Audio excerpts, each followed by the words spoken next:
I get hangry, like a lot, and it's not a pretty sight. So besides having a banana in my purse 24/7, there's a lot of quick and satisfying vegan snacks that I make to always have on hand before the hanger hits. First, we're gonna be making a variation of a classic snack that we all know and love, apples with nut butter, but I'm gonna be making what I call apple nachos. So the first thing we have to do is wash and slice our apple, and I'm gonna be using my handy dandy apple slicer, but then I also like to make my slices a little bit more thin by using a knife. That's not required, but you can do it if you want to. Now that our apple slices are nice and thin, we can go ahead and organize them on the plate in nacho type fashion. Now it's time for our toppings, so I'm gonna go ahead and start by adding this mixed nut butter that I get from Costco. I like this kind because it adds more texture to it with the chunks that's in it, but you can really just use whatever kind of nut butter you want. I'm also gonna add what I have left of this lava vegan yogurt. It's like unsweetened and one of my faves. Then I like to add a crunchy topping, and so today I'm gonna be using Love Grown Unsweetened Power O's, but sometimes I like to use the granola that I make, but I don't have that made, so we're just using the Love Grown Power O's today. I'm also gonna add on some raisins to give a little bit more sweetness and an added texture as well. And I like to top them off with cinnamon for an extra burst of flavor. Don't these just look like the cutest little snack and you just wanna eat them up? All right, I'm gonna try one because I'm starting to get a little bit hangry. Here we go. This is a really great snack. I love all the textures and the flavor combos. The little sweetness from the apple and the raisins, the little tart from the unsweetened yogurt. I feel like the vegan yogurt takes this to a whole nother level. It like elevates the flavor, and it's still super simple and easy to do. Next up, we're making cucumber bites, and this one is a super simple, but still such a refreshing and flavorful snack. So I will be using this English cucumber rather than a normal cucumber, A, because it is a lot bigger, B, because it is seedless, which in my opinion tastes way better to me. So the first thing to do is wash and then slice your cucumbers, and I'm just going to slice them into circles. So now we can just assemble them on our plate. And I just took a bite of one of these, and yes, these are far superior to the other cucumbers. So next, we're just going to squeeze some lemon juice all over the cucumbers. And when I squeeze the lemon juice, I usually use less than half of a lemon because I don't want to like overpower the cucumber with like just a punch of lemon. You just want a little bit. Then just sprinkle it with some salt and pepper. And then this part is optional, but since I have it on hand, I'm just gonna go ahead and go for it. You can just add on some cilantro, and I'm literally just tearing it with my hands because I'm not taking the time to cut it. So obviously this one is super quick and easy, and you could probably make it in like 3 seconds. So let's taste it.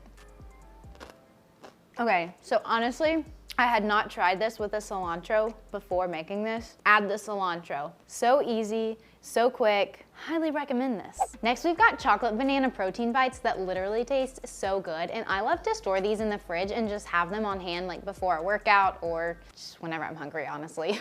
This snack idea will require a little bit of prep time, so you will need a food processor. I feel like I cannot say that word. Food processor. So in the food processor, you're going to add 1.5 cups of oats, 1/2 cup of pumpkin seeds, 1/2 cup of pecans, 1/2 cup of cacao powder, 1/2 cup of vegan complement protein powder. And over the years, I've really struggled trying to find a vegan protein powder that I really like that's high quality with no heavy metals. And I found this complement one that I actually really love, and it's perfect for baking or smoothies and obviously things like this. So if you want to try this for yourself, there will be a link in the description below for 10% off. Next, you'll add in 3 tablespoons of unsweetened almond milk, 5 medjool dates, make sure they're kind of soft though, 2 spotty bananas, 1 teaspoon of vanilla extract, and a 1/4 teaspoon of almond extract, and the almond extract is optional. So once you have everything in the food processor, you can blend it all together, and you might have to stop in between and like scrape it down. It's starting to look like dough, so I'm gonna blend it again, and then it'll probably be fine to like roll into balls. Okay, so your mixture will be pretty thick, like this. You want it to be able to form into a dough to like form it into little balls like this. And you could even try like pressing it into like bar form if you wanted to, but I've never really done that. I don't know how well it would really hold up. And you could also maybe try baking it into a bar, but I've never tried that either with these, so let me know if you do. So I got my bites in a bowl. I added some extra cacao powder on top for a little bit more aesthetically pleasing and for some extra chocolatey goodness, but now I'm ready to try it.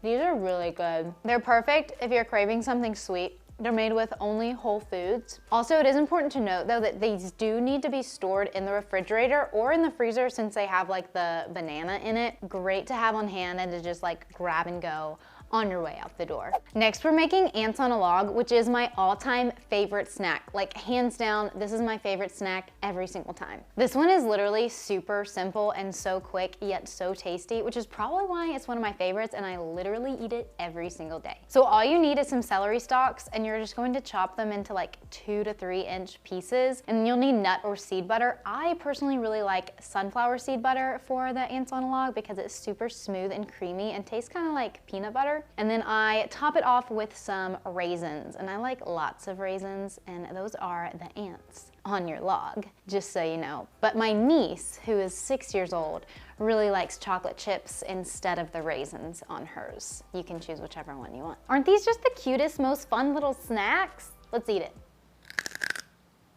I love the crunch of the celery, the saltiness of the celery, paired with the smooth and creamy seed butter, and the sweetness from the raisin. It all just blends together so perfectly for the literal most perfect snack you will ever eat in your life. So simple. Next up, we've got stuffed dates, which in my opinion, these kind of are classified as a dessert, but my husband thinks they're a snack and they're his absolute favorite, so I thought I would include these today. So I'm going to get my medjool dates, split them in half, and then take out the pit and then set them on the parchment paper. So you can really stuff your dates with anything you want. I'm not gonna be the one to tell you what you can stuff your dates with. I am using sunflower seed butter, mixed nut butter, almond butter, and then my all-time favorite, coconut butter that I heated up and melted so that it can like be stuffed into the date properly. And then I also like to drizzle mine with unsweetened chocolate, and I like to use unsweet chocolate because the dates are already sweet, so you still get that rich sweetness from the date along with the chocolate flavor without any added sugar. So obviously you can go ahead and eat it just like this, or you can store them in the refrigerator or the freezer, but I'm gonna go ahead and try one like this. Dates should be called like nature's candy. Maybe they already are. Chocolate adds a great flavor to it. It's almost like a Snickers or an Almond Joy if you use coconut. Next, we have just a classic hummus that I love to always have on hand for dipping my raw veggies in, or even like some crackers. This is another snack idea where you're going to need a food processor. And for the first step, you're going to need 2 cans of drained and rinsed chickpeas. But you want to save the aquafaba from 1 can of chickpeas and pour it over ice and then mix in a little bit of water. So pouring the aquafaba in the water over ice is what's going to help your hummus become extra creamy when you're blending it all together. And then in the food processor, add the drained and rinsed chickpeas and go ahead and blend those together for a minute or so. After you blend your chickpeas, scrape down the sides and then add in the rest of your ingredients, beginning with 2 tablespoons of tahini, juice from 1 lemon, about 1 to 2 teaspoons of cumin, 1 to 2 cloves of chopped garlic, and then half a teaspoon of salt, adjusting these seasonings as needed. Then you can start streaming in your iced aquafaba and water as needed until it becomes smooth and creamy. Okay, so I'm also adding in some pepper, and I ended up using 1 whole teaspoon of salt. See how smooth and creamy this is now? Oh my gosh, so luscious. I'm just gonna pour mine in this bowl with this plate of veggies. And then I also like to sprinkle mine off with some lemon pepper, but you could just use pepper if you want. I mean, you can't go wrong with a classic hummus, so here we go. This is really quite delicious. It's a simple recipe, perfect to take on the go with you, like put in a lunchbox or something. Next, we've got some tropical fruit with some chili lime seasoning, and I actually have a full pineapple right here, and I'm gonna show you how to cut it. All right, so you're gonna take your pineapple and turn it on its side, and then you're going to chop off the top and the bottom with a sharp knife, and I actually had to sharpen mine before this. Ours is good and juicy. Okay, then you're just going to remove the sides by cutting them off.